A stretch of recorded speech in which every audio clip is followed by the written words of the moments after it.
இயேசு கிறிஸ்துவின் நாமத்தினாலே என்னுடைய அன்பின் வாழ்த்துக்கள். காட்ஸ் பிளெஸிங் டே என்ற ஊழியத்திற்கு உங்கள் அன்போட வரவேற்கிறேங்க. தயாரா இருக்கிறீங்களாங்க? என்ன பிரதர், எங்க வீட்டுக்கு பொங்கலுக்கு ரிலேட்டிவ்ஸ் வராங்கன்ட்டு உங்களுக்கு எப்படி பிரதர் தெரியுதுன்னு யோசிச்சுட்டு இருக்கீங்க? நான் அவங்க வராங்களான்னு கேட்கலங்க, யார் வராங்கன்னு உங்களுக்கு தெரியுங்களா?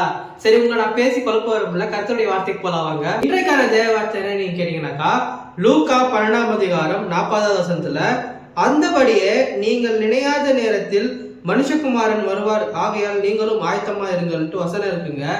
இதுக்கு என்ன அர்த்தம் நீங்க கேட்டீங்கன்னாக்கா, நம்மளுடைய வாழ்க்கையில நம்ம இந்நாள் வரைக்கும் என்னென்னலாம் பாவம் பண்றோமோ, என்னென்னலாம் தப்புகள் செய்யறோமோ, நம்ம என்ன செய்யறோம் நீங்க கேட்டீங்கன்னாக்கா, தள்ளி போயிட்டே இருக்கிறோம்.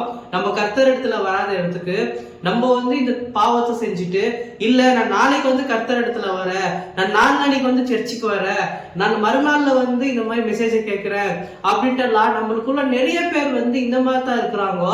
ஆனா கர்த்தருடைய வார்த்தை என்ன சொல்றது நீங்க கேட்டீங்கன்னாக்கா, மனுஷகுமாரன் எந்நேரத்தில் வருவார் அப்படின்ட்டு நம்மளுக்கு தெரியாதாமா. அப்போ நம்ம மனம் திரும்புற காலம் வந்துச்சுங்க, மன திரும்புற நேரம் வந்துச்சுங்க. எத்தனை பேருக்கு நான் சொல்றது புரியுதுங்க? இந்த வீடியோ பாக்குற நீங்க யோசிச்சுட்டு இருக்கீங்க, இல்ல பிரதர் நான் மன திரும்பிட்டேன், நான் பாவத்துல ரட்சிக்கப்பட்டுட்டேன் அப்படின்ட்டு நீங்க யோசிச்சுட்டு இருக்கீங்க. ஆனா அது நல்ல விஷயம் தான். ஆனா பிசாசானவன் உங்களை சோதிப்பான் கண்டிப்பா. நீங்க எந்தெந்த நேரத்துல எப்படி எப்படி இருப்பீங்கன்ட்டு பிசாசானவன் தெளிவா வாட்ச் பண்ணிட்டே இருப்பான். அவனுக்கு நீங்க ரொம்பவே கேர்ஃபுல்லாவே இருக்கணும். ஏன்னா கர்த்தருடைய வார்த்தை சொல்லுது, கர்த்தரையே அவன் சோதிச்சானாமா, உங்களையும் சோதிப்பான். ஆனா நீங்க கேர்ஃபுல்லா இருங்க. ஆவியானவர் உங்க கூட தான் இருக்கிறாரு, அவர் உங்களை நடத்துவாருங்க.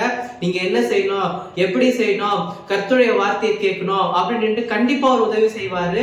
நீங்க பயப்படாதீங்க. இல்ல பிரதர், எனக்கு இந்த பாவ சோதனை நான் விழுந்துருவோம்னு பயமா இருக்கு யோசிச்சுட்டு இருக்கீங்களா? ஆவியானவர் உங்க கூட தாங்க இருக்கிறாரு. அவர் கண்டிப்பா உங்களுக்காக யுத்தம் செய்ய போறாரு. Thank you so much Raji. God bless you.